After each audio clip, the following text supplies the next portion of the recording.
Hello, I'm Suki, the Brown-Eyed Stitcher, and today I'm here to talk about 2023. I don't know what to call this video. A planning video? I have some plans kind of half formed, so the idea is that by talking to you guys, and I'll figure the rest of it out. We'll see how this goes. So first, we're going to cover stitching because those are probably the most formed plans that I have. Okay. How do I do this? You know, I think this needs to adjust just a little bit. Okay. That's better. Now I can sit back and we're good. Okay. 2023 stitching. My one big set goal is that Treasure Hunt bookshelf reaches the end of the second shelf by October, or third shelf, wow. Okay, I'm on the third shelf. The end of the third shelf by October 31st. In order to do that, I'm stitching 600 stitches a day. That allows me to have about 60 non-stitching days. I've used up like 4 of those, but I don't really keep track too hard because it's really a minimum of 600 stitches, and often it's over 650 in a day. So a couple months before, probably like halfway through the year, I'll do another calculation to make sure that I'm still on track with 600 stitches a day. But since I've done this for a year already, I pretty much know that I'll be good. I'm not worried about that one. That's the first thing I stitch on every day. Now, here's what I'm thinking. Oh, let's move that. This is what I've got. I am thinking,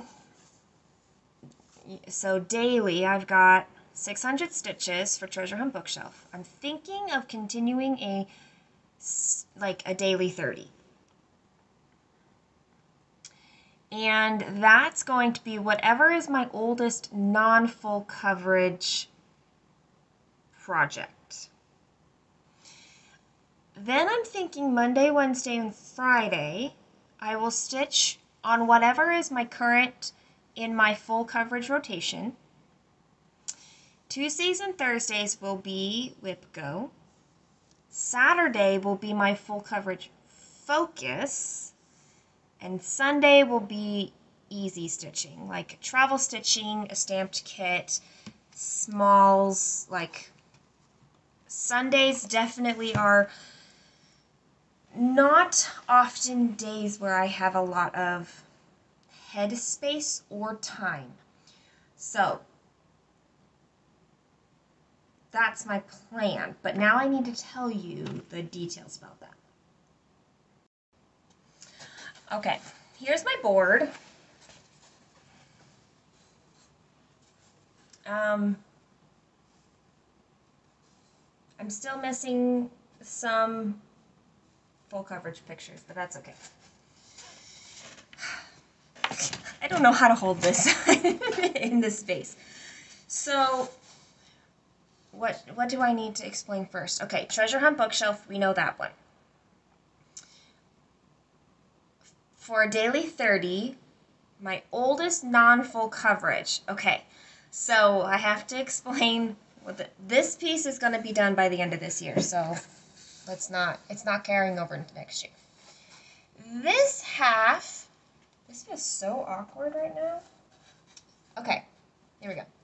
This half is my non-full coverage. Woodland Enchantress, I know technically is a full coverage piece, but it is a paper pattern. So because I can't track percentage the same way I can with my with these in Pattern Keeper. That is why it's over in this section. It is also my oldest whip in this section. It goes this way. Okay, so that's going to take me a long time. It's going to be a stitch daily piece for a very long time. Not sure how I feel about this, but that's okay. If I end up, like if I find myself dreading pulling it out, I will just move to the next one. I'm okay with that. I don't, whatever, I make my own plans, right? But that's the ideas. This will be my first Stitch Daily 30, and then when it is finished or I just need a different one, I will move on. However, I'm hoping that with the other things I've got going on,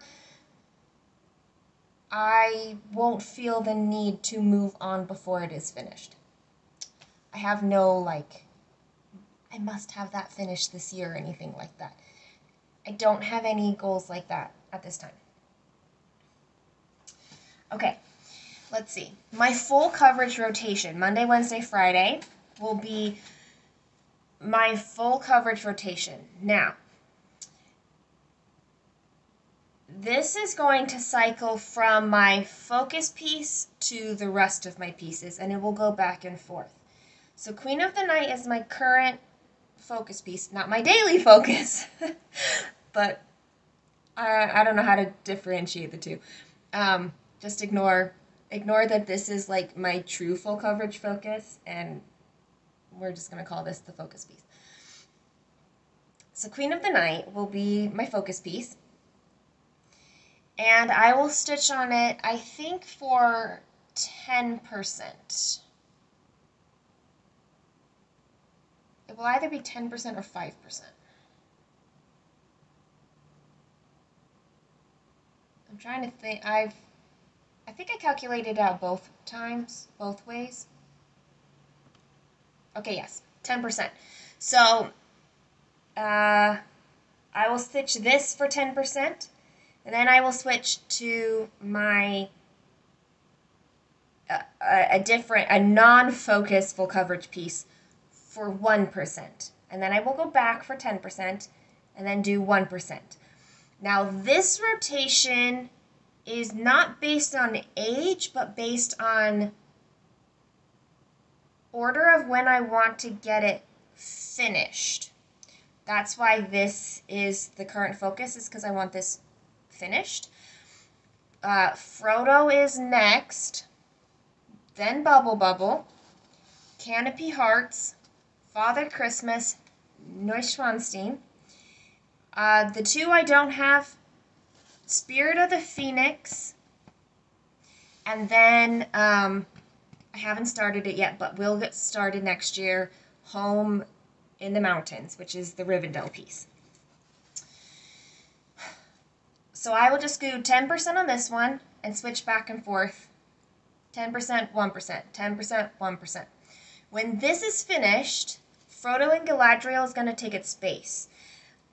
At that point, the full coverage focus piece will probably get 5% before switching. So 5%, 1%, 5%, 1%. Because this is a small piece and I really want it finished. That's why it's in a 10% chunk. But the rest of these are a much larger stitch count. And like this is over twice the amount of this, for example. So then that's why this will be set at 5%, but then the non-focus ones will still be at 1%. Make sense? There's no deadlines on when I need to finish a percentage or switch to the next piece. I will simply just work until I hit that percentage goal and move on. Having said that, there is still a part of me that wants to see this finished next year in 2023. So I don't know that it can happen. But it might push me, like knowing that that desire is still inside of me and I can't totally get rid of it, might push me to work through these more and more and more. We'll see. But like, I'm not officially setting any, like, I must have this finished. I really just want to make sure I touch all the pieces, and I think this will allow me to do that.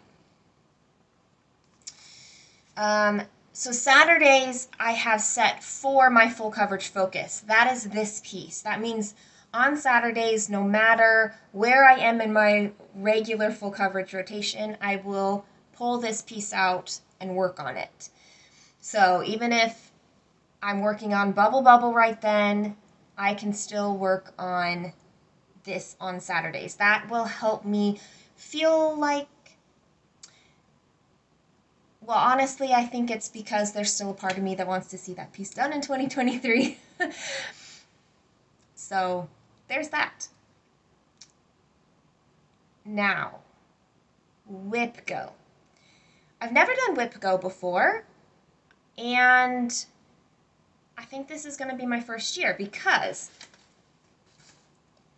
I realized how many of my non-full coverage pieces I have. 1, 2, 3, 4, 5, 6, 7, 8, 9, 10, 11, 12. And if I put each of these on a Whip Go board twice, that takes up 24 plus 1 for a free space. So that's what I'm thinking. However, I'm realizing I didn't account for a year in the woods, which I know I want to start. I know I'm going to start it. So maybe I will not put this in because it's going to be my Stitch Daily piece, my Daily 30, and instead I will put in a year in the woods. And then whichever year in the woods I'm working on, when it comes up in Whip Go, that'll happen. So here's my idea. Let me put that down somewhere. You are not going to go there. So for Whip Go, that'll be every Tuesday and Thursday. I will work on my Whip Go pieces. That's the goal. I'm not going to set any other specific goal. I might at the beginning of the month look at where I am on those pieces and then set a goal, but otherwise I will probably just break up, like, one number will be Tuesday and then the second piece will be Thursday, and then, or I will do 2 weeks and 2 weeks. I'm not sure which way, but that's what I'm thinking right now. And then on Sunday, travel stitching or a stamped kit. So I don't actually have travel stitching right now. None of my pieces are particularly small pieces like Calendar Girls was. This piece has fit okay in my small project bag that travels in my purse easily, but I'm not sure that any other piece will easily. Maybe this one. But what I'm thinking is that I can do Mill Hill kits there, like my Mill Hill Santas. That's what I'm thinking will become the travel stitching, because they fit really nicely in my small project bag that fits in my purse, and so that seems like a really good option. The stamped kit fits in a bigger project bag, so it doesn't really go in my purse very easily. So that's my stitching plans. I think I have not actually made my Whip Go board yet. Maybe I should do that. Let's do that right now. I will fully make this another time, but 1, 2, 3, 4, 5, 6, 7, 8, 9, 10, 11, 12, 13, 14, 15, 16, 17, 18, 19, 20, 21, 22, 23, 24, 25. I know that 13 is a free space. Okay, let's pull up a random number generator.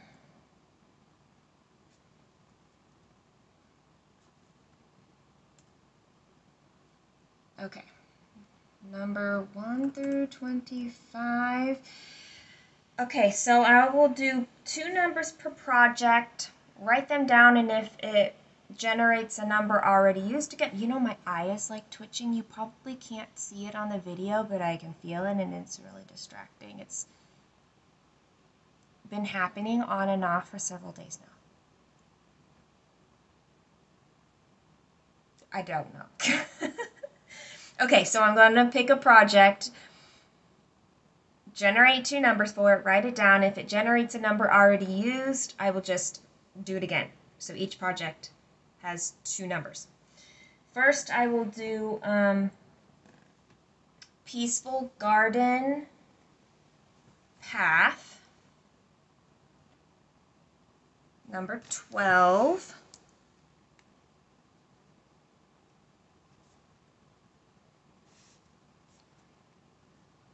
And 15.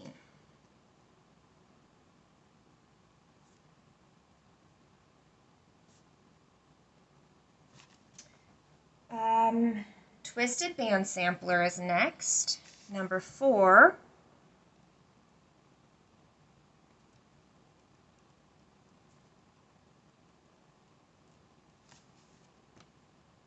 And 10.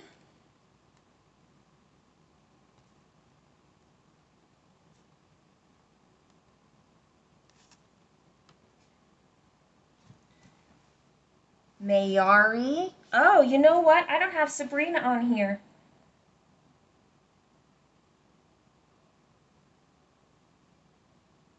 Sabrina needs to be on here. Okay, that means I won't put Year on the Woods on here. I don't know what I'll do about that. Number 3 is Mayari.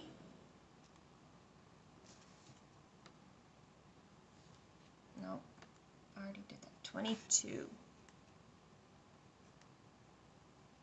Okay, that means I need pictures of Spirit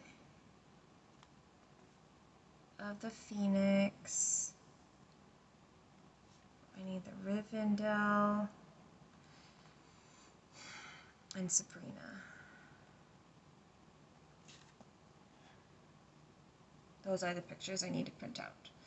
Okay. The drawn thread. Summer Garden? Is this summer? Why don't I even know my own pieces?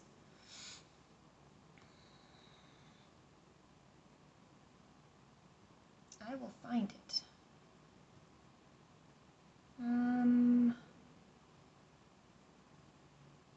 The Summer Garden.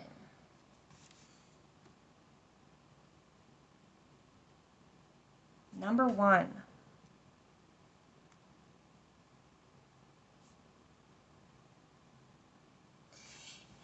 If I finish a piece before its second number is called, or even its first number, which I don't see why that would happen, but if, let's just say if, I finish a piece and not all its numbers are called, then I will swip, that's a combination of switch and swap. I will swap it out for something else. Maybe that's where I plug in A Year in the Woods. bums me out that I forgot about Sabrina, which that messes up. Anyway, that's okay. It is okay. Number 21 for the summer garden.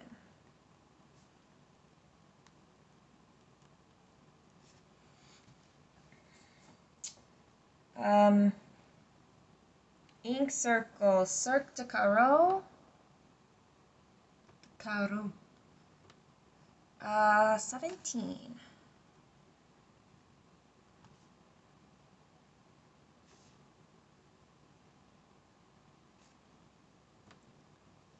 And that number's done.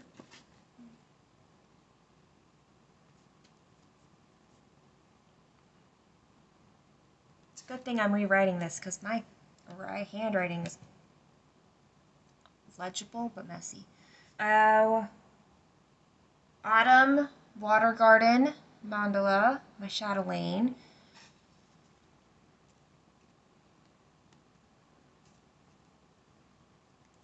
Wag, I am now like losing how to spell. Water Garden. 9.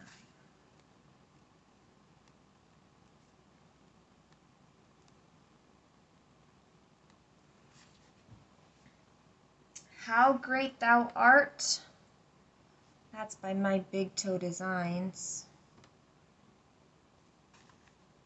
How great thou art. And number 2.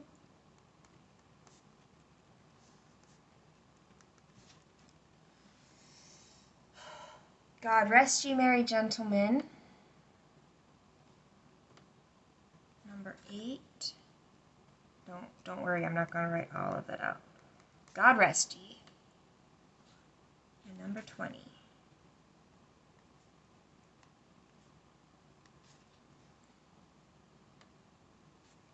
Oh, what's next? Nomies. Snuggle up, Nomies. Number 16. And all those numbers are taken. That's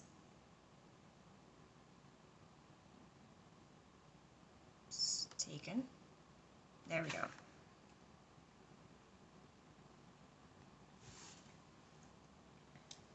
Victorian Christmas bell pull.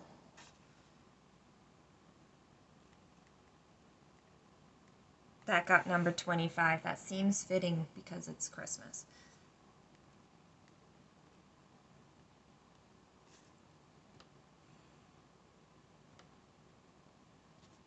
And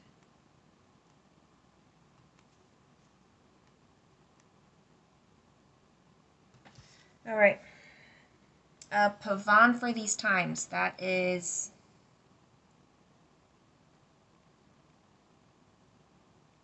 long dog samplers. Come on, you only have like 4 numbers you can pick from. These aren't any of them. Here, let me change that number.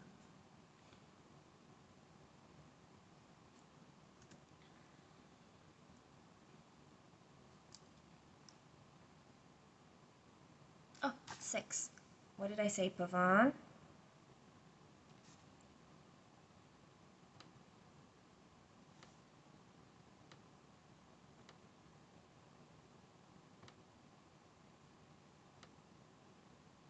Just sitting here. Oh, Pavon got number 5 and number 6. Okay, that leaves Sabrina for 14 and 23. Okay. My other... No, that's it. That's all my stitching plans that I've got. So, okay, I have a list of other plans. So, when I asked on Instagram, I asked a poll in my stories if you wanted just stitching or if you wanted all the things. By far, all the things won, especially if you count, I gave an option for your choice. I feel like most people who picked your choice really want all the things, like they're going to watch either one. And so, anyway, so I decided I'd do the stitching ones first for those who really just want the stitching plans. But if you want to hear me meander on about any other things that I have kind of in my brain and processing, we're going to dive into that right now. Okay.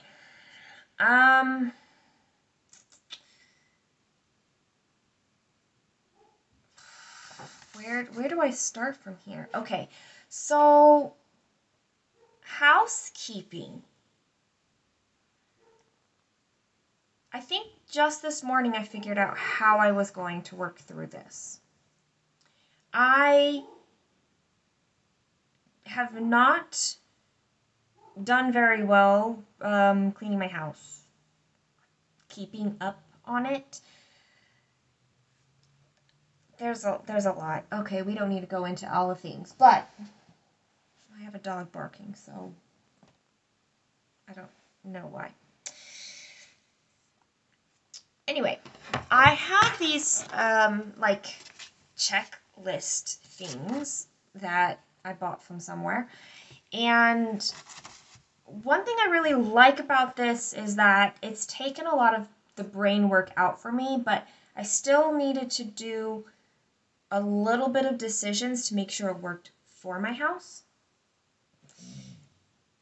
So one checklist is 1 week, and it gives you like a morning routine, an afternoon and evening, weekly tasks, and then like targeted cleaning. And what I really like about the targeted cleaning is that it rotates through different areas, but not all of the same tasks. So, for example, week 1 is your kitchen.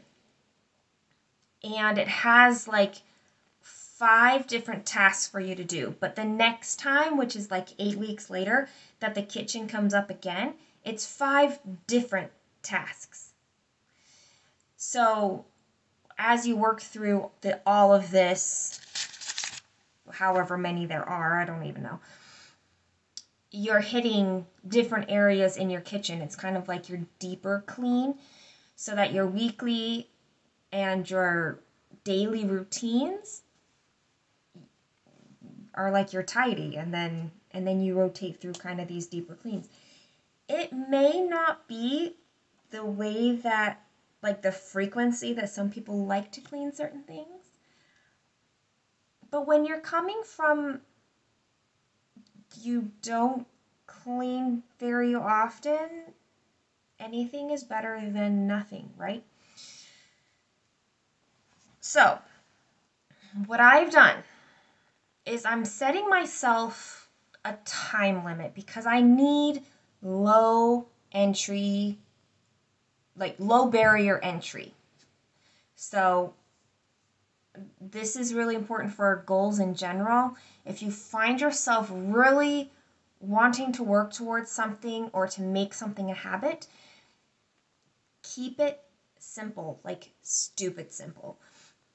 Like, take whatever it is that you say constitutes as done and make it really low. So I have time limits set to each of these different areas. Do I have? Nope, I don't. I don't have sticky notes up here. So my morning routine, I'm going to allow 15 minutes for it. Will it take longer than 15 minutes? Possibly. Probably.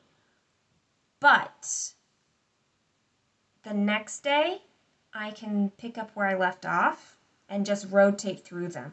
Eventually, I think my speed will get up, and maybe I feel like I can just keep going once I hit that 15 minutes. But 15 minutes feels like I can do that. I can commit to doing these things for 15 minutes. When the timer goes off, I have permission to stop. But if I want to, I can give my permission to keep going. Same thing with the afternoon and evening tasks. That's again going to be 15 minutes. It's likely going to take longer than 15 minutes. So I might have to say, I don't know. I'll play around with that. But 15 minutes is my, like, keep it simple, keep it easy, make it low barrier. I can loop through these tasks the next day and the next day and the next day, and it's going to be better than what's currently happening. Weekly tasks are going to be 30 minutes long. I honestly probably don't even need to do that.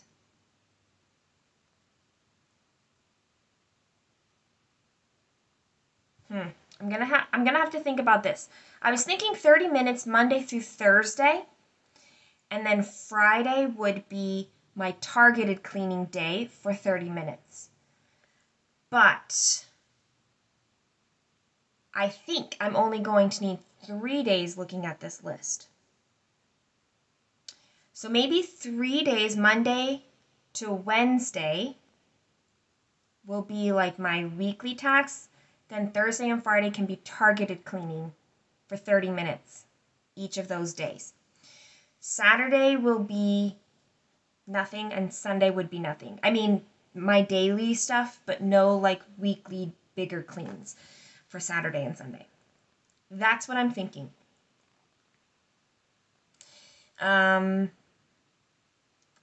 If I end up on like Friday and I've gotten through all the weekly tasks and the targeted area cleaning, what I'll do is go back and see if I've missed any targeted area cleaning tasks and work on those. So I have a way to like not skip any of the targeted cleaning.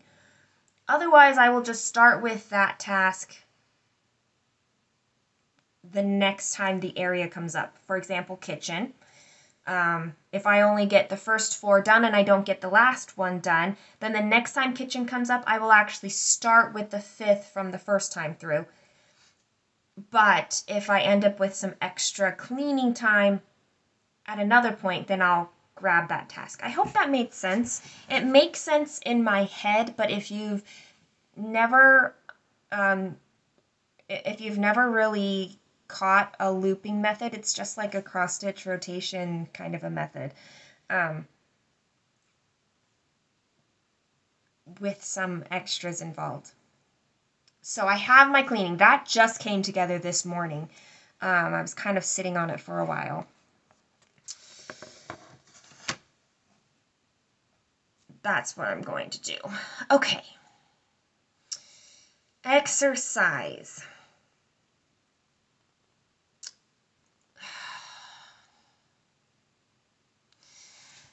This one, it's got a couple of facets because there's a lot of things I want to do and I want to give them like a good amount of time, but the more things that you're trying to give them good amount of time to, the less you're actually going to do.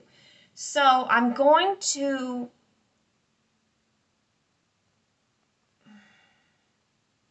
think I'm going to kind of mimic my cross stitch rotation.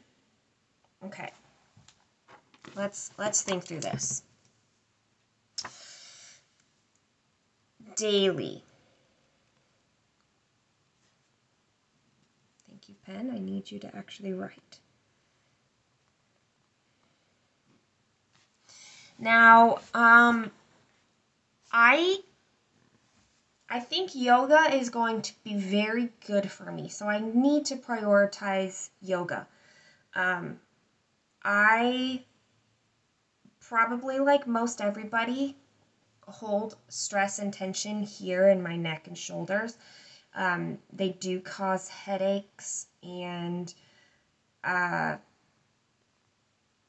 sleep struggles as well.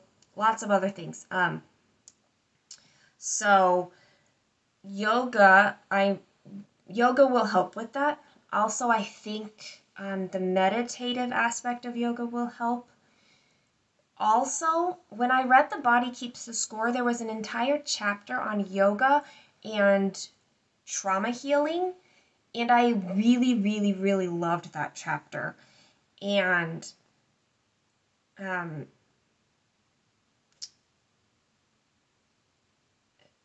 kind of felt like this conviction, like I need to do this. Have done yoga in the past and I loved it.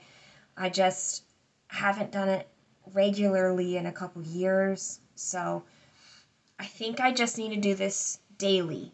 And I need to make it simple. So if I only do it for 10 to 15 minutes in a day, I can call it done. Okay? So yoga. It'll be like my instead of a daily 30, it's going to be like a daily 15. I don't know. I'm going to have to actually look at how much time all of this is going to take and like look at my routine. But if I can do 10 to 15 minutes of yoga every day, that's going to do much for me.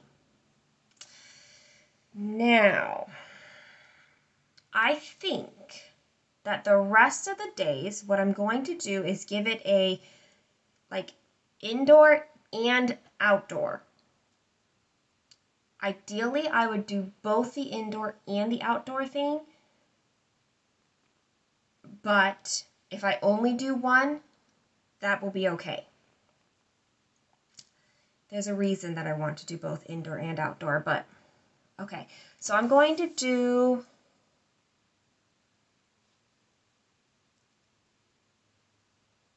I think if I do a Monday, Wednesday, Friday, that will work.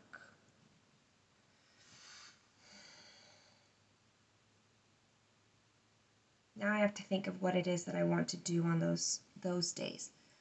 Indoor, outdoor, and then I will need a Tuesday, Thursday. Now I know on Thursdays I have dance class, so that will definitely be like my indoor exercise on that day.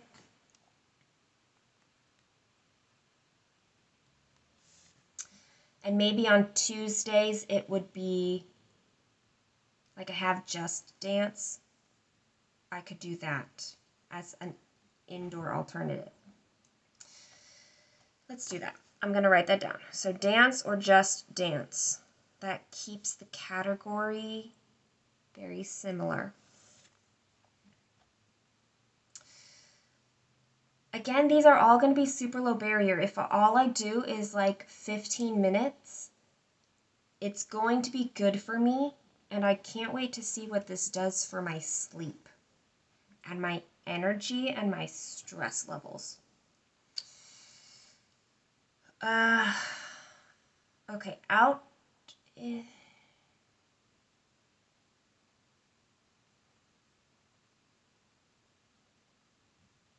Okay, so I guess if that's my indoor, then my indoor on the other day is going to be to go to the gym.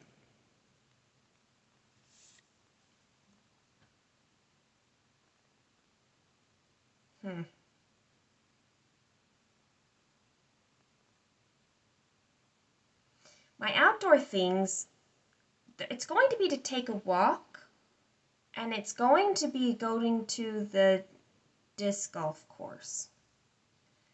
Ideally, I'd like to go to the disc golf course on Friday, which means going to two different places Monday, Wednesday, Friday. I don't know how I feel about that, but I'm going to write it down anyway.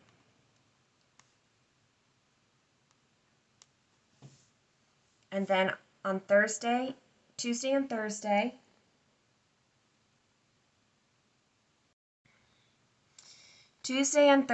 will be going on a walk, which could just be around my neighborhood if I need something really low barrier. But if I want to be more in nature, which is one reason why disc golf is on here, is because often it's very much nature and not often people, depending on when you go. So a walk could just be around my neighborhood, but if that's not enthusing me, which it often isn't, I can go to a nearby park and walk there. And take whatever puppies I have with. I guess Tuesdays and Thursdays I'll have both the dogs. So Saturday,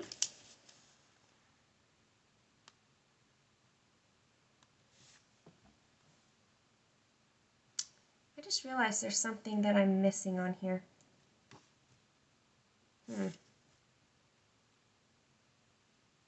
I can't account for everything. Okay, Saturday I have this course, and I think that I will plug this in on Saturday. I guess it doesn't matter what kind of a course it is, but I really love their approach, and I own 2 of them, and one's called Elements, and the other is called Resilience, I think. I think I want to do Resilience and then go into Elements when I finish with Resilience. So, let me write that down. Resilience. And then on Saturday, I might do like a hike or something. If I want to. I think that I would plug that into Saturday. Sunday will be a complete rest day. I don't have capacity. Maybe I will still probably try to do some daily yoga, but nothing else there. Okay, there we have it. Like I said, during the week, if I only hit one of the 2 things, I will be okay with that, but I must hit at least one of those 2 things.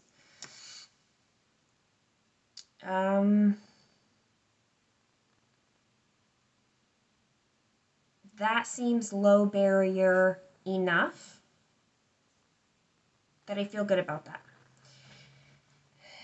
This kind of goes into the next thing, which is getting outside more often. I know for me personally, I believe this is true for everybody, but I know how much it affects me. I need to be outside more than I am. I need it. I do so much better when I connect with nature. But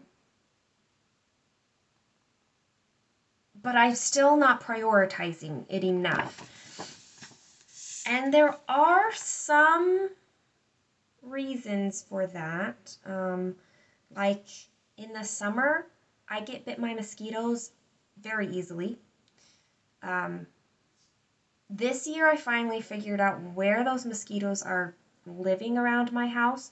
They're living in my gutters, so I need to get some leaf gutters, like guards, installed on the gutters so that the mosquitoes can't, there's no standing water for the mosquitoes to breed in. That will help a lot in the summer because I love being outside when it's warm and even hot. I really, really like it. But I can be out there for like 30 seconds and get bit 5 times by mosquitoes. So it was a huge deterrent to going outside.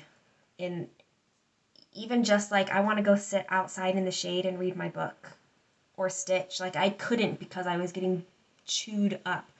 Anyway, and yes, I can use bug spray and still get bit by mosquitoes. It'll be less, but I will still get bit by mosquitoes. So being outside. I have some numbers on this to help guide me. I feel like having systems rather than goals helps me. It's actually interesting. I was listening to something last night it was a goal setting workshop. And he talked about, it was by Ryder Carroll, who is the he's the bullet journal guy. Like, he is the creator of the bullet journal. So he was doing a goal setting workshop, and he was talking about how the traditional way of thinking about goals is as an objective, like a point in time when you've done that thing. And so here's where you are, here's your objective, and all the space between here is like what you're actually living, but it's not the goal that you want, and so you're dissatisfied with living here. And then you experience the goal, you meet that objective, and it's like this one moment in time, and then it's past. And a lot of times we reach that goal, and it kind of leaves us feeling dissatisfied and empty and lost, because it kind of became our identity was, oh, we were training so we could run the half marathon, or we were dieting to lose 10 pounds, or whatever it is. We live in that gap. And so I like to think of it as like systems and processes, things that I can all the time make the decision whether to do or not to do. Rather than this is the thing. When I do this thing, I'm gonna have it made. Like, because then I feel unsettled the whole rest of the time, knowing that that's not here, and that activates like my perfectionism, and I am trying not to let that activate. So getting outside more. I have some data that tells me kind of like, well, Ryder, I don't know why I keep putting extra L's in his name. Ryder was saying that he likes to think of goals as lighthouses. You never actually are trying to reach the lighthouse. The lighthouse is there to tell you, like, to get you close to where you need to be so that you can figure out where exactly it is that you need to be. You're not actually trying to hit the lighthouse. That would be bad. So I collected these numbers in 2022. I tracked how much time I spent outside so that this year I could intentionally say, well, I know that I can get this number. Let's push it. Because ultimately, I know it needs to be higher. And I know I can. I just need to figure out how to do it. I need to have the right clothing for it. I need to not be attacked by mosquitoes. I need to, like, stay warm when it's cold. I need a good raincoat for when it's rainy and I want to go on a walk. Like, I've acquired some things, but not enough yet. So in 2022, and I don't know if this number is going to sound high or low to you. It's just a number at this point. It's where I am, and I'm just going to say what it is, even though it kind of hurts me. 228 hours and 1 minute. When you think about that, that's, well, where's the calculator here? Like, that's not even 1 hour a day.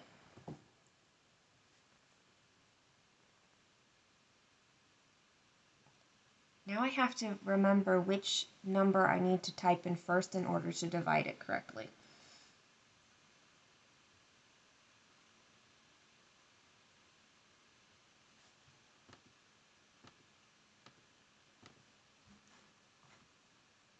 Point 62 hours a day, I think.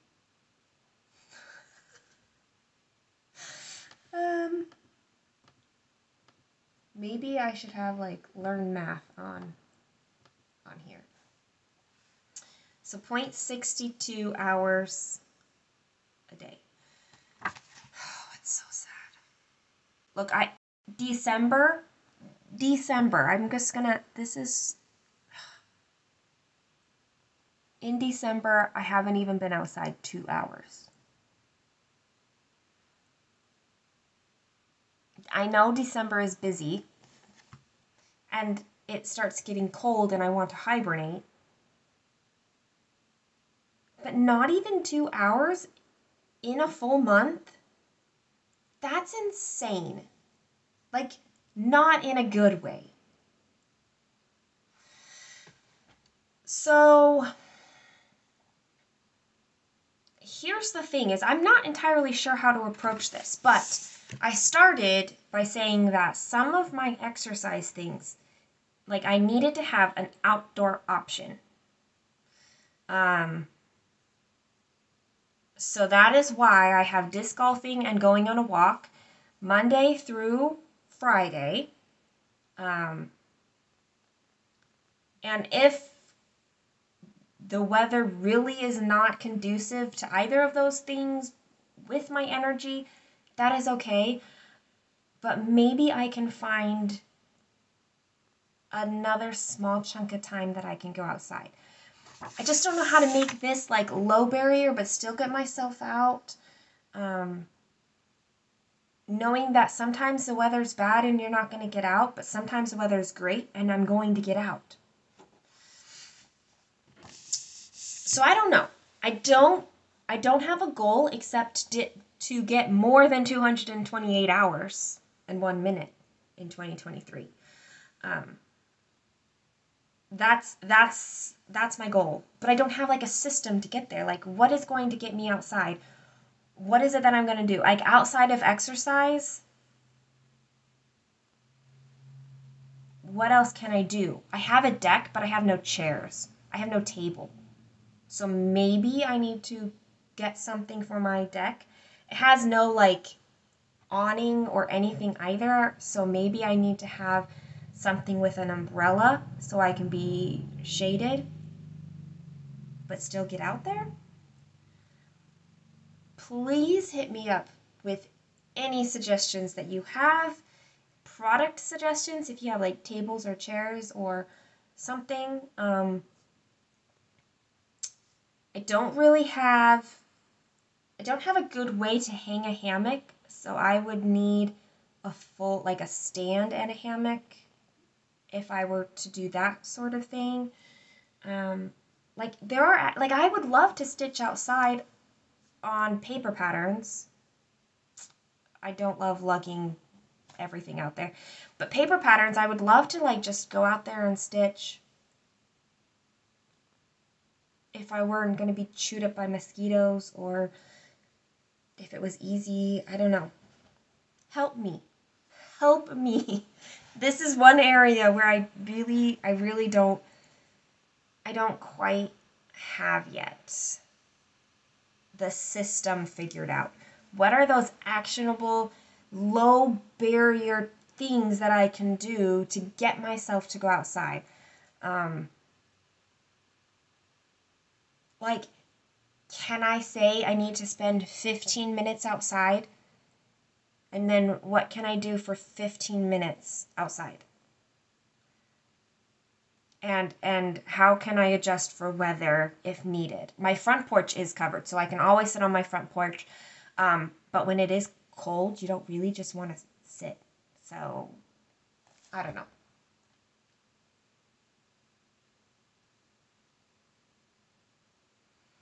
But it's something I really want to do. Oh, you know what I want to do? I want to get like I don't know, like a small-ish kind of, like smaller than this size, probably. I don't know, maybe that size is good enough. Probably bigger than this, but smaller than this? I don't know, I'll have to see. Paper that I can't, not paper, but like a notebook for an art notebook.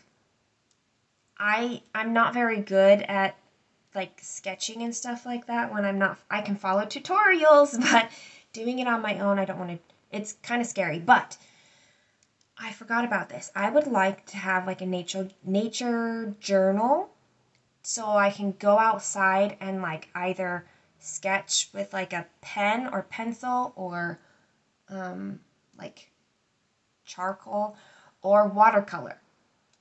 I really like the watercolor idea because it can just be suggestive and not have any kind of definite lines for me to critique myself on. Like,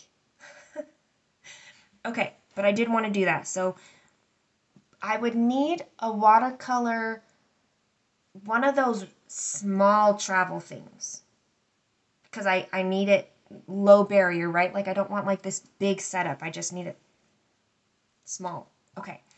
I like this idea.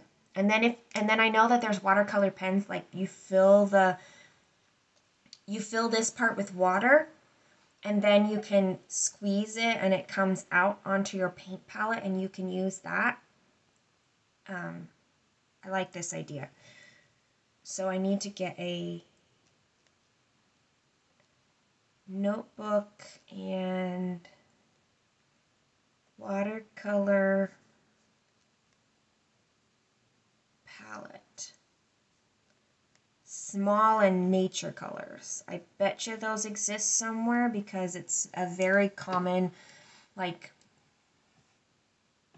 it's going to be a common thing in homeschooling, like Charlotte Mason or nature journaling circles. Like, I know they exist. So that might be low barrier enough to get me outside. Like, take my 15 minutes outside and put something in, like, here's a page for a day and here's another page, and it can be something small or something big. Maybe. I like this. Okay. Last thing is technology usage. I read a book, not this year, maybe last year or the year before. It's called The Tech-Wise Family by Andy Crouch. Yep, Andy Crouch. The Tech-Wise Family, Everyday Steps for Putting Technology. Why can't I read the entire?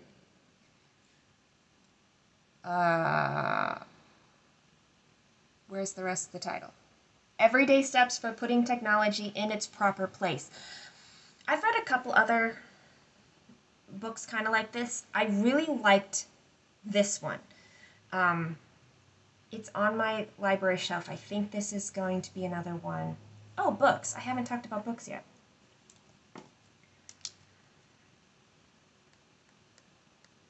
All right. We'll talk about tech, and then we'll talk about books. So I want to reread this book, I think, in 2023. One of the things that it talked about was having these time periods where you shut off the tech. He went so far as to suggest, like, don't just not look at it, but actually go through and turn off. And you actually lose the sound of tech when it's still plugged in and kind of running, but not in use. Like, there's a sound, and it might not be noticeable to a lot of people, but it actually it is to me, and I never really realized that's where those sounds were coming from. Even like the constant whir of my laptop right now as the fan is running is distracting to me. That I can hear that, and it's kind of constant, even though it's very subtle. A lot of people would find it white noise. White noise can often be a focal noise to me. My nervous system and my brain don't necessarily know how to filter all of that out. And to say this is not essential, like it can go in the background. It kind of goes, process all the things. Everything's important. Anyway, so in this book, his suggestion, if I remember correctly, was 1 hour a day where you aren't accessing. Like you even turn the internet off for that hour. You, in his family, they had set it up to where it was very easy to unplug all gadgets, even like TV and things like that. If you have power strips, you could push the off button, things like that. I don't know that I will go to that extreme, but I think I can commit to there being 1 hour where I take my cell phone and I actually physically power it down. I know one thing I need to acquire is a watch because I use my phone as my time telling device a lot. The problem with the watch is I have really skinny wrists and I don't like children's watches, so I need like a feminine analog watch that's going to not wiggle around on my wrist, right? Like this is my wrist. My wrist is very, very skinny. So I need to wrist, watch.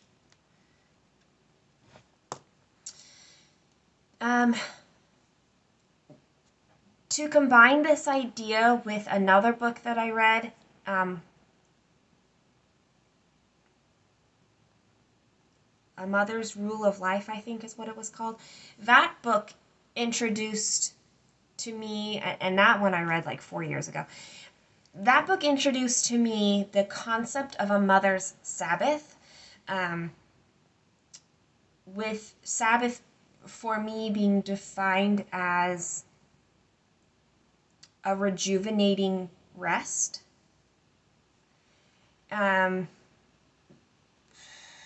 This concept I still struggle quite a lot with, but putting it into practice, there's a lot of reasons involved in that. But anyway, so combining these two ideas, like I'm thinking of these time periods kind of like screen Sabbaths or tech Sabbaths. So once a day, for 1 hour a day, I can be screen free. All screens. So like I can't, no pattern keeper on a tablet, no floss tube, right? Like no phone, no TV.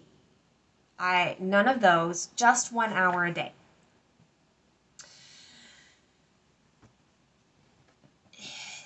He also suggested in the TechWise family that one day a week, I probably should have looked this up again. What his actual suggestions were. I feel like it was one day a week when you spent one full day screen free. For a lot of people, 1 hour a day is like dinner time. You want the family around the table for dinner. It's easy to be screen free for an hour. You're eating dinner, you're cleaning up from dinner. For being screen free, if you are a church goer, often it's going to be your Sabbath, your Sunday day, when that's like your one day. This one I'm going to have to modify a little bit. And I think I will try it, maybe not every week, but at least once a month. Doing like an 8-hour stretch. Maybe I could even do that once a week. But I don't know. I don't know about this yet, guys. But I think I could do an 8-hour stretch without my phone. I think I would allow Pattern Keeper, but not anything else during that 8 hours, I think. But depending on when I choose the day and the 8 hours, I might not even need that. We'll see. This is very much a stream of consciousness, think out loud kind of video here. His third suggestion on this tech break idea was 1 week a year to go without the screens. For his family, they go camping, and that's their time when they like leave screens. They use their phone for navigation as needed, and like as an old school cell phone, like to make phone calls, but that's the only allowed usage. Again, I haven't considered that far. That one scares me. But I feel like I can do the 1 hour a day and an 8-hour period at least once a month. So 1 to 4 times a month. I don't know about this yet. Perhaps I just start with the 1 hour a day, see how that goes, and then reevaluate what I can add in next. All I'm trying to do is create this balance in my life, and like I'm ready to take the next step. And that's where all these kind of different areas, they're all helping me take the next step to like level up my life so that I love what I do every day, that I feel like this sense of fulfillment, that I feel like I'm accomplishing things, but that I'm also getting like the rest and rejuvenation that I also need, that I've gone so long without, to see my sleep improve. Yeah. I'm not even talking about like food. I don't even know where to start with that. I probably should think about this, but I haven't. Like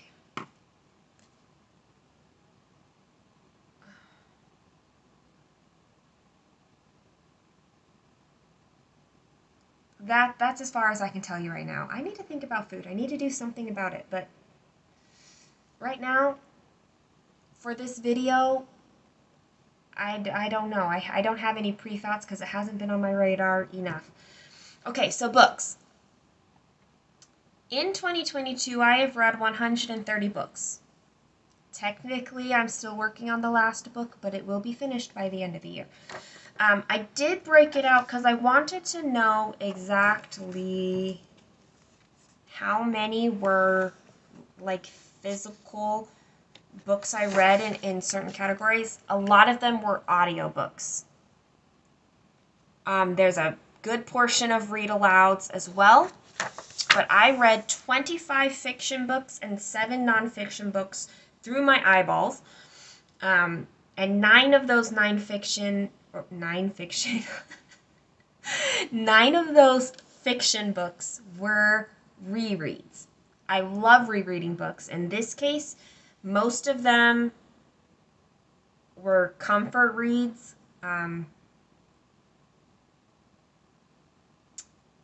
not necessarily fluff, but just books that I know and love, and I needed to feed that part of my soul. So, knowing that, 25 fiction books, and many of them were like more middle grade than adult, and 7 fiction or nonfiction books. Let me pause this and go get some of the books that I'm about to talk about. Okay, so I have 1, 2, 3, 4, 5 books that I have started and set aside for different reasons. Usually they got set aside when when I needed those comfort books that I knew and loved. I set aside these other ones. They were either harder reads, they were nonfiction, they were just longer, whatever it was. I just had to set them aside. They caused emotional stress or whatever, I don't know. So those are these ones. These are, and this one. This one, however, I just got busy and I had to simplify. But these other 4 were set aside for other reasons. 12 Rules of Life by Jordan Peterson. This is an excellent book and I can't wait to get back to it. So nonfiction. The Underground History of American Education by John Taylor Gatto. Parents and Children by Charlotte Mason. These are nonfiction books I want to read. Finish. Like I said, I have these ones started. Knowing that I read 7 nonfiction books, I have 4 others that I want to read. And this actually happens to be like that it equals the same number that I read this year. It's actually kind of funny that that's the case. They're 3 and 4. And I'm hoping to get even more than this because, like I said, I want to reread The Tech-Wise Family. I have one. I haven't even looked through my library yet to see what other books I want to read. So I'm hoping to get through more nonfiction books than just these ones. But these are other ones I really want to read. The Ant and the Elephant. Vince Bosquente? I have no idea. The Highly Sensitive Person by Elaine Aron. The Cottage Fairy Companion by Paula Merrill. And How to Keep House While Drowning by Casey Davis. So those are kind of like my for sure nonfiction books. I'm kind of thinking that I will pull out all the books that I'm thinking of reading and keep them in a separate area. Not in my main library, but in a different place. I don't know. Will I feel too boxed in at that point? But with my stitching, having a plan in place really helps me. I just sit down and stitch. Maybe I need to organize my books with a similar rotation. Except my brain... Sometimes my brain doesn't do so well, and the plan always goes out the window at that point.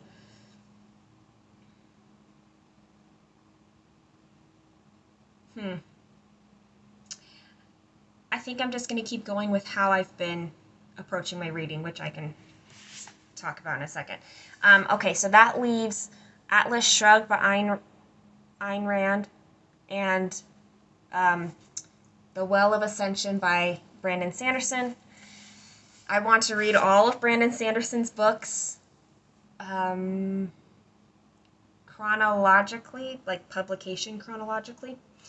So I really like him, but I've not read very many of his books. So Oh, now that's like in view there, and that's gonna like be a distraction to me.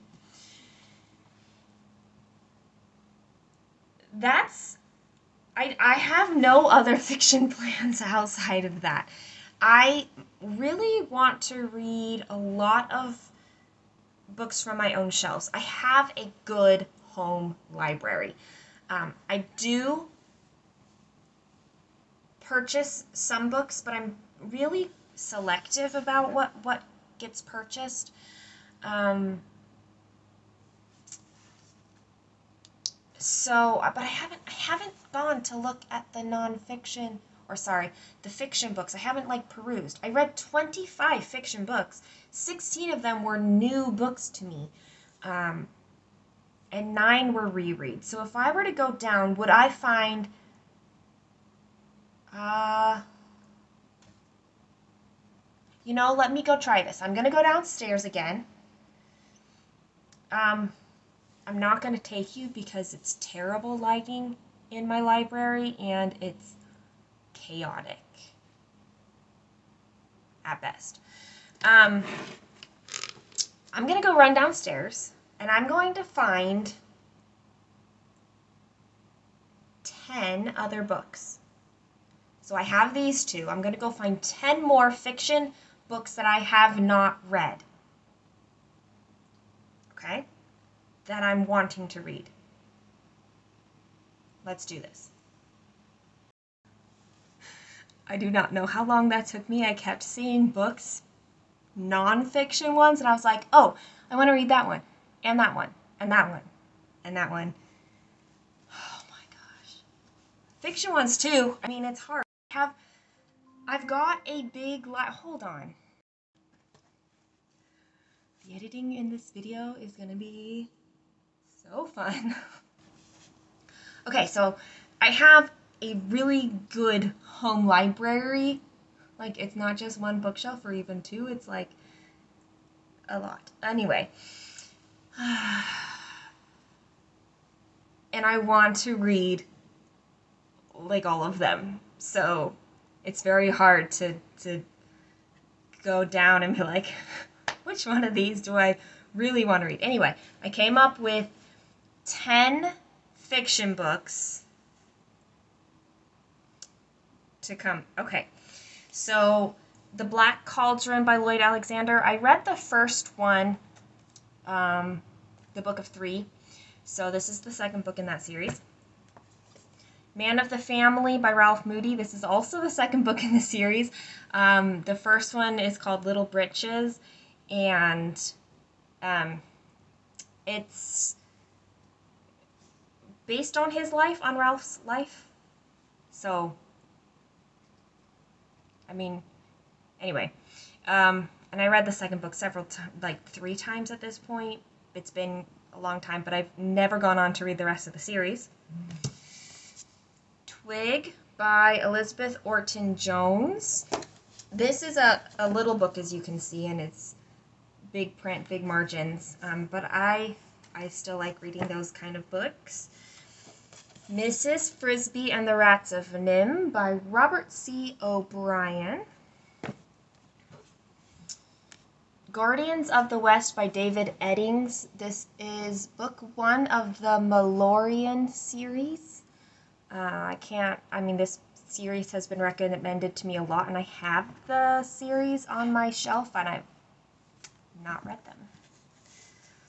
Applesauce Needs Sugar by Victoria Case.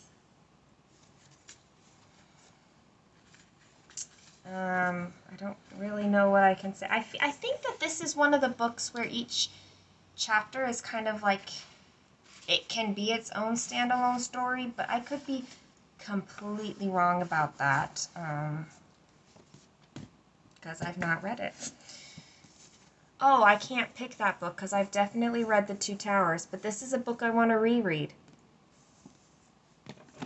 So I guess I only picked out 9 books. I pulled out The Two Towers because I read The Fellowship this year, and so in 2023 I'll read The Two Towers again.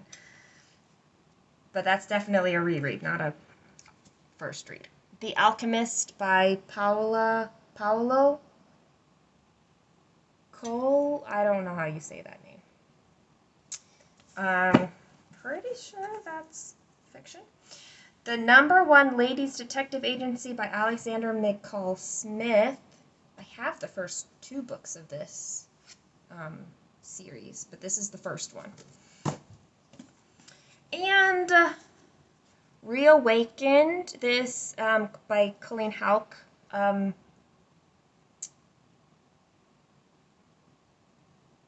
This is, I know her. I was related to her once. She was an in-law.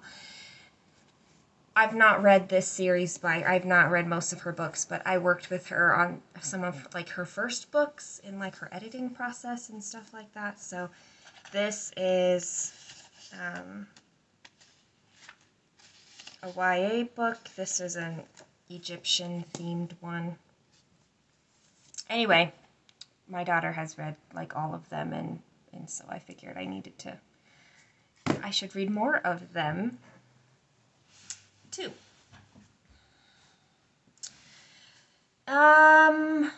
Okay, anyway, those are plans. So what I've been doing with my reading is I like to have an audiobook, a fiction, and a nonfiction book going. I can't usually handle more than that at one time right now. Like, sometimes I can, but sometimes I can't. I wonder if I rotated through them like my cross-stitch projects, if I'd be able to read more. Like, not rotate within the same day, like still read only 3 books within the day, but maybe switch up some of the different days. I wonder how I would do with that. I don't know. So audiobooks, I'm going from, in my Audible library, I go from the smallest duration to the biggest duration. So I'm at the end of like the 2-hour books. So I'm still finishing out the 2 hours, about to trip over into like the 3 hours and longer books. But that one I just pick whatever's next and I listen to it like when I'm driving or washing dishes or something.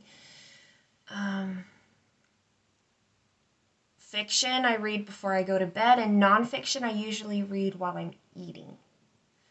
So that's what I'm doing right now, and it works. I just don't know how. Do I need more structure than that? No. Do I want it? I kind of do. Like, I kind of want to vary it up, but still make sure that I'm making progress. Like, maybe I have like a daily 30. You know, that this could work. I could have a daily 30 and have that be like my fiction, so that I'm kind of only doing one fiction at a time. I actually really like fiction. I think fiction is very valuable to read. And I wouldn't mind tossing in more fiction and more nonfiction.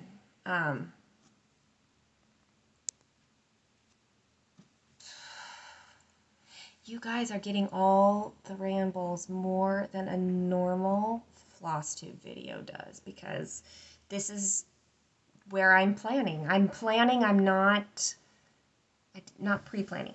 I did not pre-plan most of this, so that's what I'm saying. Maybe what I do, let me see here.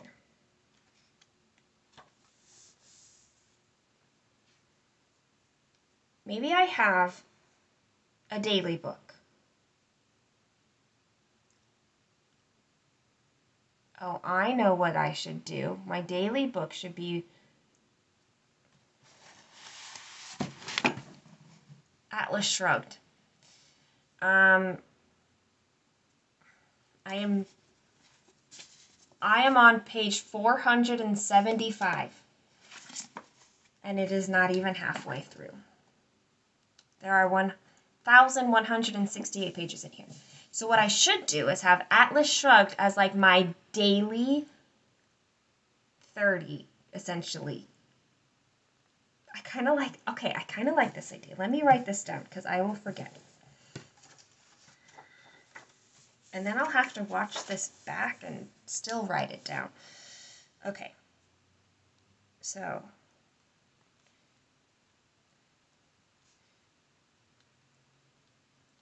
I have to title my page. I'm going to title it Idea so I don't feel locked in. 2023 book rotation idea. That's what it says. So daily, I'm going to put Atlas Shrugged.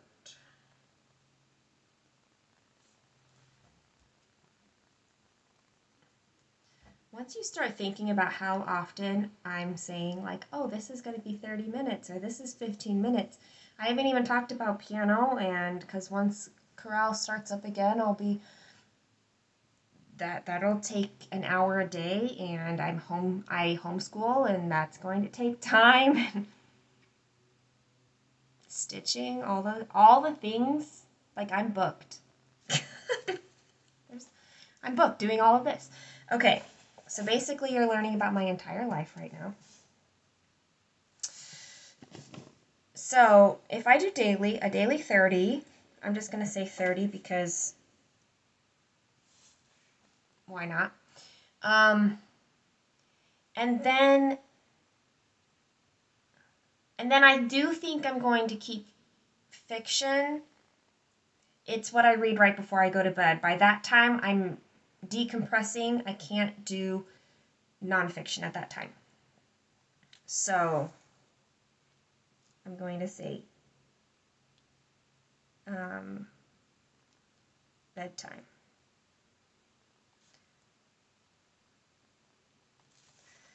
As to what book I'm going to choose, when, I don't know. I will probably start with the one that I already have started, the Brandon Sanderson. And then maybe I'll pick randomly what book is next.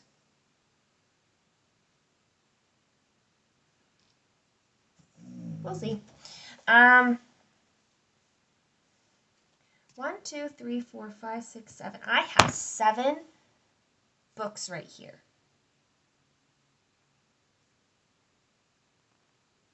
I probably should not read 7 nonfiction books concurrently.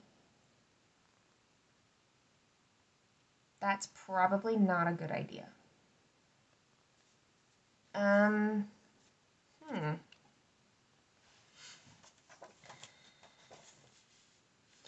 What if I have a Monday, Wednesday, Friday, and then a Tuesday, Thursday, and then a Saturday, and then I'll leave Sunday free for nonfiction? That probably would not happen. Let's see what that looks like since I've been doing a Monday, Wednesday, Friday. So Monday, Wednesday, Friday.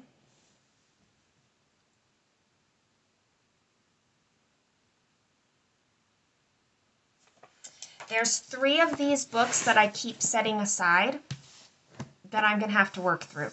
Out of, like, I enjoy them all, but I really, really want to read these. So I think this is going to be like my Monday, Wednesday, Friday, and then Tuesday, Thursday division.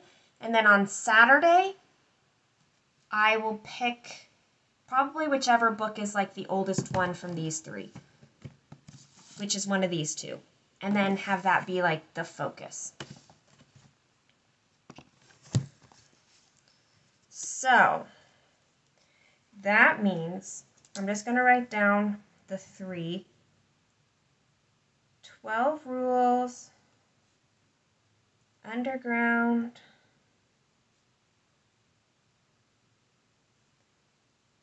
and parents and children. So I will probably pick just one of those to read until it's finished and then go to the next one. Tuesday, Thursday, we've got Ant, HSP, Cottage, Fairy, and Keep House.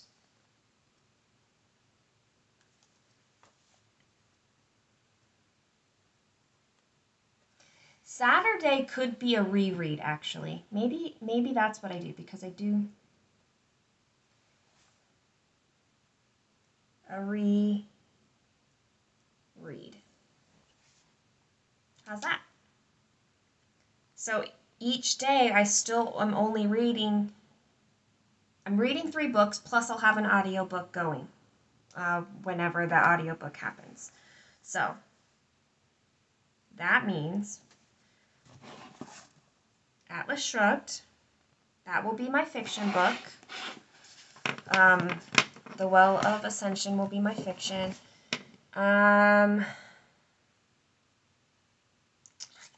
You know what? Let's do Parents and Children as my Monday, Wednesday, Friday. And then, oh my gosh, I want to break into every single one of these. How do I pick? Okay, you guys help. Which one do I start first? Because I really want to read them all. If I had to pick one to not, I could wait on this one. These ones would all be super beneficial to my life right now. I mean, but so with this one, it's just, help me out, okay? If you have made it this far into the video and you feel like I should pick one of those first. And then my reread will be the Tech Wise family to start with. I like this plan. See? Okay, this has been super helpful for me to think through a lot of things. Now, if only I could do this about food. Food is, I think, perhaps like the last category that I need to kind of figure out. Here's the thing about food, is I don't like feeling restricted, but I also know what foods don't make me feel good. And so I really just try to eat more of the foods that feel good and less of the foods that don't feel good. Maybe all I should do is make sure I'm having like half of what I eat at a meal needs to be a vegetable or a fruit. Well, no, I won't say that. I love fruits and vegetables. I was going to say that I don't love vegetables at breakfast, which is usually when I end up having fruit. But that's not actually true, because like in an omelet or a quiche, I love vegetables. So I just don't like, let me grab some carrot sticks right now. That's not what I want for breakfast, but I don't mind them at lunch. So I'm going to say that my food will simply be to practice having half of what I eat be vegetation. A vegetable, a produce item, vegetable or fruit. Yeah. I'm happy with this. So I now feel like my life is planned, and now I can kind of free up some brain space to not have to think about what's next or think about what I can do. I can just use my time to do the thing rather than deciding on the thing.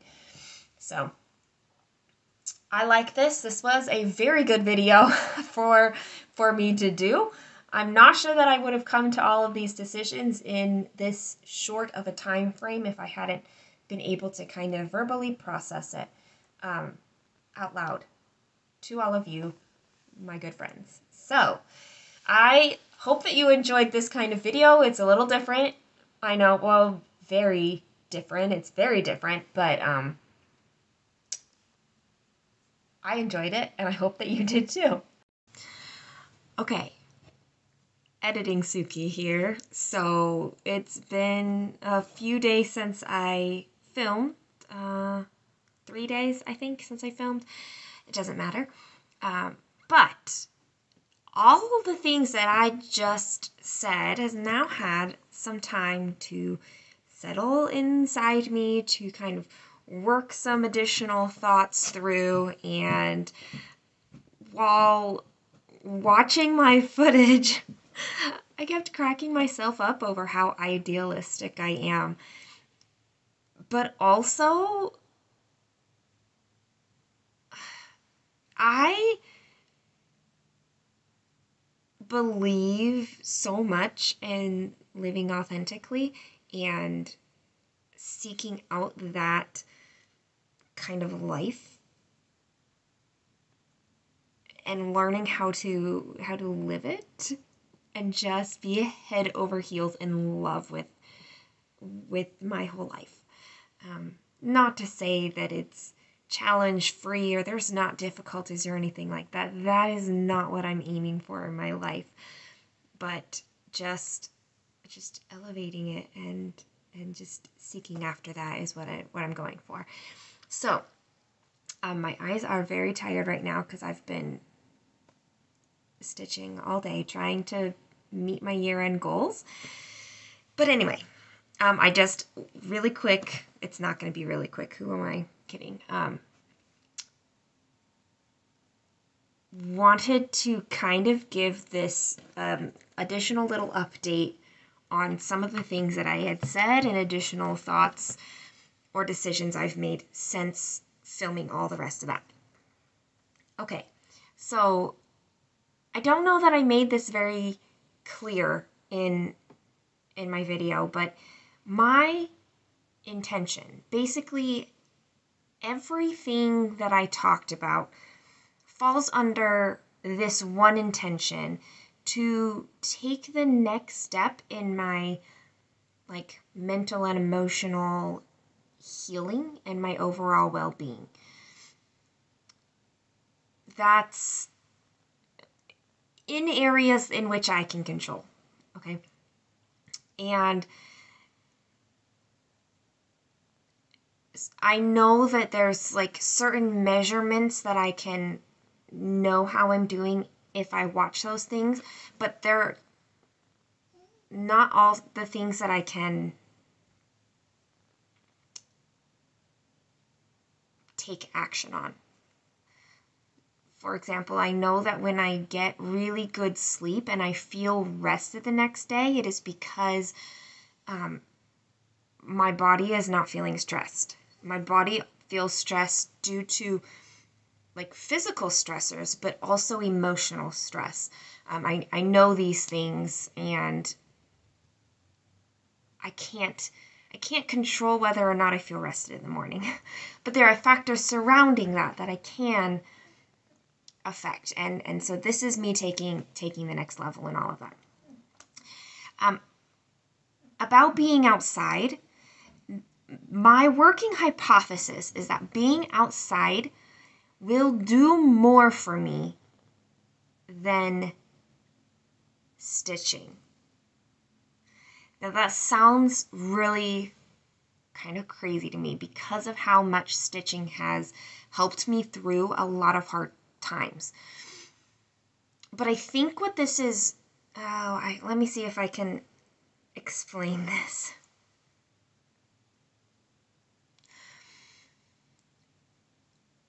Stitching is starting to transform for me.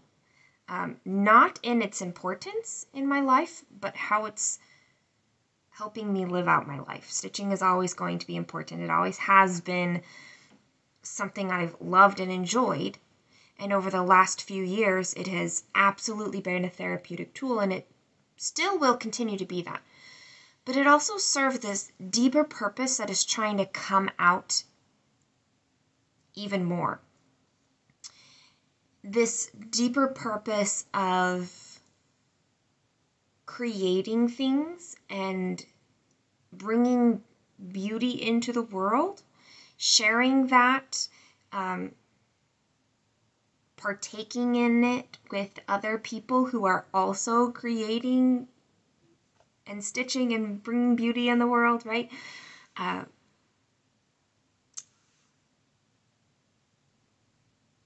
As far as this overall intention that I have of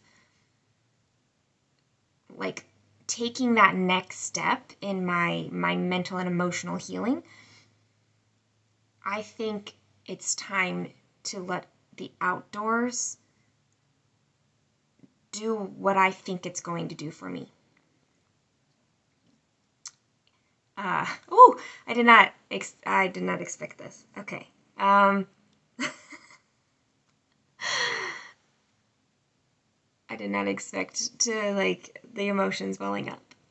My hypothesis, like I said, is that being outside is going to do more for me than stitching has. Stitching has sustained me through hard times. It's gotten me through, but I think outdoors is going to do some deep healing within me and help me to thrive, to learn how to thrive, to live very authentically. So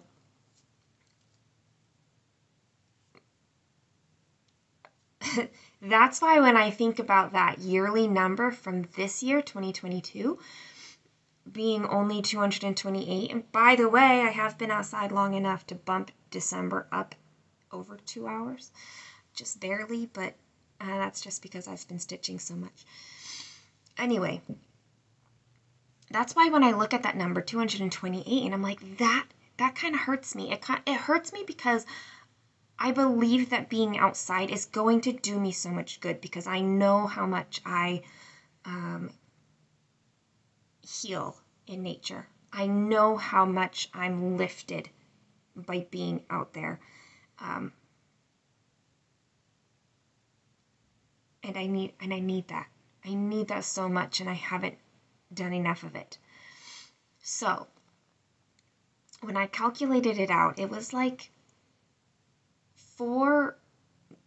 not quite 5 hours a week outside. It was 4.6 or something like that. I can't remember. So my goal, this is my goal. I was sitting with my calendar and like trying to map out all of these, like, when I said 30 minutes of this and 15 minutes of this, like, what does that actually look like? Well, it looks like I'm insane and ridiculous. So some things have definitely shifted, but I'm going to try. My aim is 10 hours outside a week. That's over double what I did this year. And it's a big thing. I can do it. Alexa just talked to me. It's a big thing, but I think it's going to be so good for me.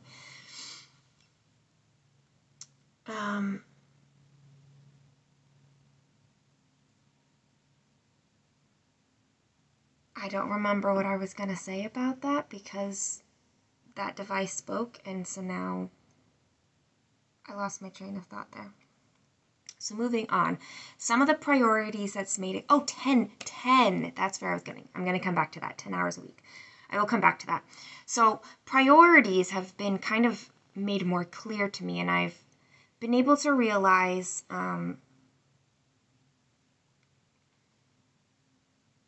the optimal and the ideal is not realistic. Like I have to pick from which things are the priority. So for example, morning sunshine is fantastic for you and would be great if I were to get out, within like an hour of waking up, all of this stuff. Like it's good for your sleep and good for your mood, and it starts these chemical processes. Okay, so morning sunshine might be optimal, but any sunshine, getting outside at all, is going to be better no matter what time of day. Okay, so when you're out there less than 5 hours a week, then anything is going to be better. Another thing that I realized was kind of stressing me, along with, I was like, I need to get morning sunshine. Where am I going to fit in morning sunshine? Well, if I got morning sunshine, then it meant my treasure hunt bookshelf was going to get slotted in like the mid to late afternoon, because I've got like this homeschooling chunk in the middle too. And I was like, that was so stressful feeling, because I've tried that. There are days when I can't get to my bookshelf until the afternoon, and I never like it, ever. I like it when I can get up in the morning, get like my morning routine kind of done, like take care of the pets, get some like my morning drink, do whatever, maybe step outside for a few minutes if it's even light enough, or even if it's not, I guess it's usually temperature based. Like if I have to put a coat on, I'm not going to step outside. But anyway, I guess that's how I can build in morning sunshine, is like get my 5 minutes right then. Anyway, and then settle in and get my stitches done on my bookshelf, and then move on to something else. And trying to insist to myself that I needed to have my outdoor time in the morning, because morning sunshine, it just wasn't working. So priorities kind of straightened themselves out, and I put Treasure Hunt Bookshelf in the slot that it needed to be, and said it's totally fine for me to get afternoon sunshine or afternoon outside, because maybe it's not even sunny, because it could be cloudy, who knows.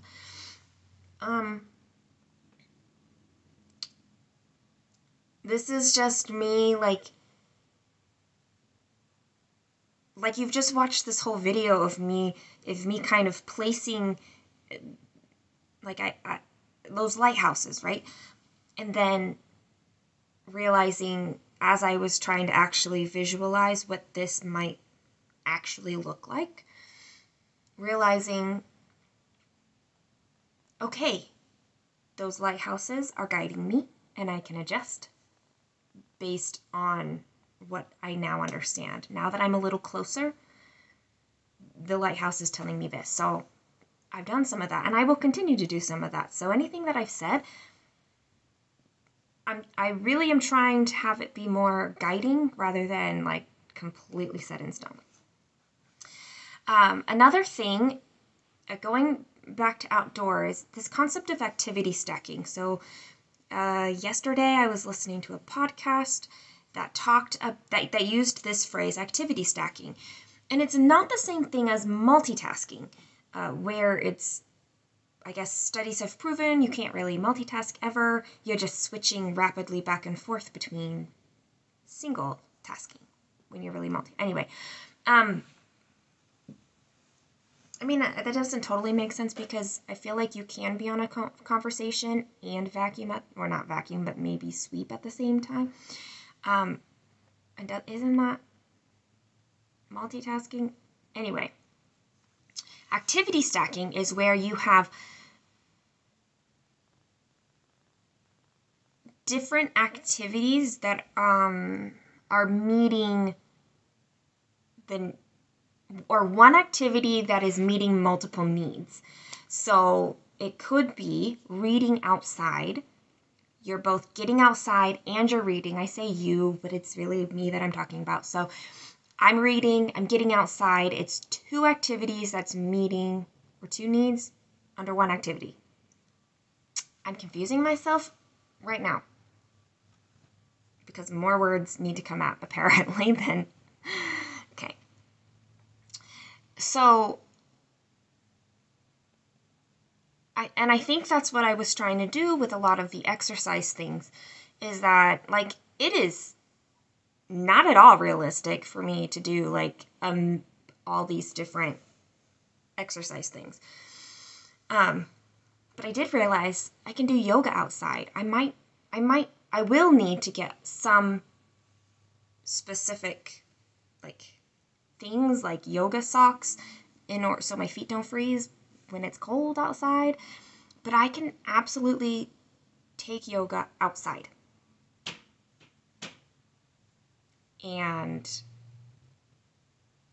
I can even do it when it's raining. Not like super stormy because the water will go on my porch, but I could do it on my porch in a pinch, you know? So again, this activity stacking, like I can put those things together. I do have this whole list of things I can do outside. I really do. I just hadn't written it down. I did, by the way, go and get my little notebook. This is for watercolor. This is for sketching. And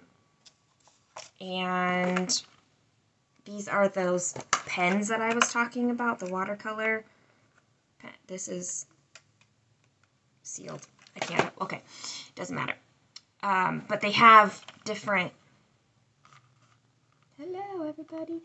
There's no way for me to not get glare on that. There's different sizes of brush head on here, and there's 3 rounds and 3 flats, so that'll be fun.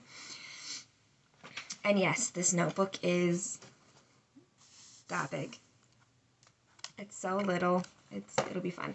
And I have some watercolors I can use before I find like a little tin that can go with me. So my list of outdoor activities, I do have a list. I don't necessarily have all the equipment to do this, but I will. Roller skates, which I think will also help with my daughter. She and I can wear the same like size shoe now, so we can wear the same size roller skates. Don't own them, but we can. We can go on walks and hikes. We both love waterfalls. There's not any like super close, but we might take a day trip or something.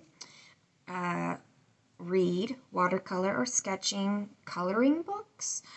I have a lot of nature activity books. Like they have a lot of like nature art or activities that you can do outside in all kinds of weather. I have several of those. Oh, I can think of 2. 2 apparently counts as several. Maybe I have more than that. Slackline, which I don't own, but I would really want to. Stitching, disc golfing, or putting. Journaling, like long-form journaling. Taking meals outside, doing yoga, biking. I do own a bike, so I can actually do that. I just had a thought of something that I was thinking, oh, let me put this down. It was around the nature activity books. This is why I write things down like immediately, because I'm not going to remember, because I don't remember. I don't remember. Oh, I do. On my phone, I have an app called Seek, and it would be really fun to like purposely do like a Seek walk or something. So, okay. So I have a goal set to motivate me when I need the motivation to get outside, because sometimes, like, okay, so my peak energy hours are basically from when I wake up until about 1:30, 2 o'clock. My outside time is going to be after 2 o'clock. Like,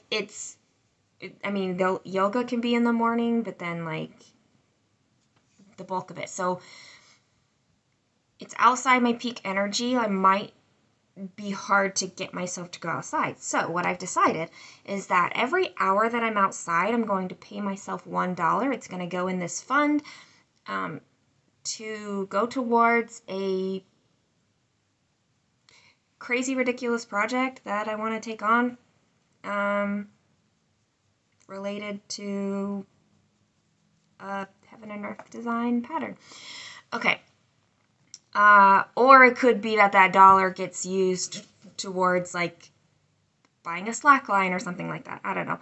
But the idea is that it's going to go towards this one project that I've had in mind that I really want to do. Haven't done yet. Okay.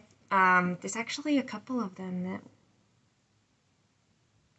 they just cost more money. So every hour I spend outside, I pay myself $1 as a bonus. If I hit 10 hours in a week, I will get a bonus $10. So that means a potential of $20 a week. You know, if I have to eat ramen noodles in order to make that happen, I'm going to eat ramen noodles. With half of it being vegetables. I'm going to make it work. Okay. I have just 2 more notes here. One is books. To be completionist, I walked downstairs after filming and realized the book that's on my dining room table, it's called An Island Story. It's my current, daily read, so it stays on my dining room table, and I usually read it while I'm eating. And it just wasn't with the other books like Atlas Shrugged and stuff, so I forgot about it. So that book is going to carry into the new year, and it's my current daily 30 read, and when I finish that one, then I will slot in Atlas Shrugged. So I just want to say that. The last one is this tech thing that I'm trying to figure out so hard. I discovered on my phone that what I really wanted to be able to do was to set apps to only be allowed at certain times of my day so that I still had access to them, but limited. But I still wanted access to my phone at large, like for phone calls or messages,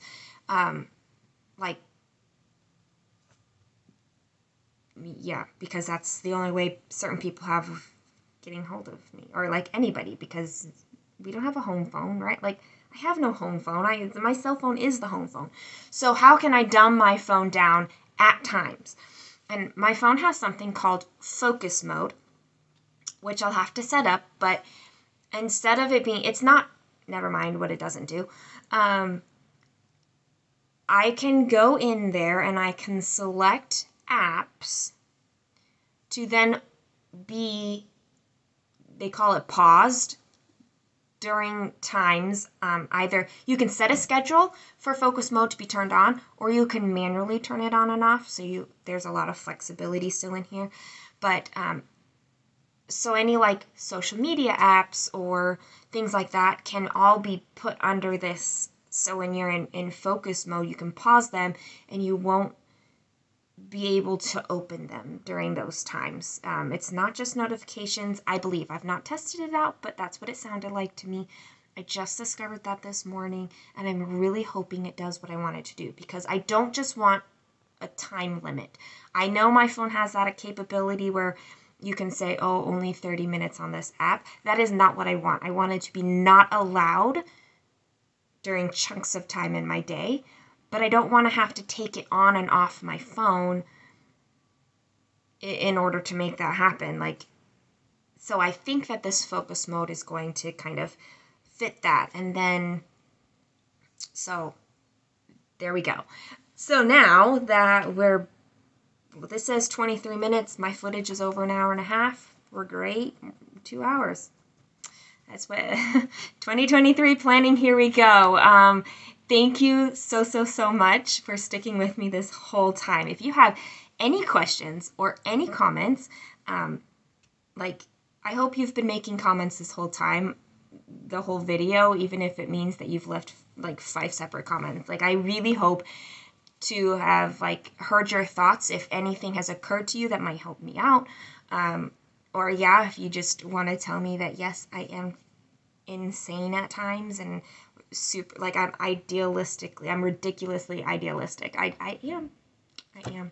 So much love to everybody. Thank you for sticking with me, and I will see you in the new year. Bye.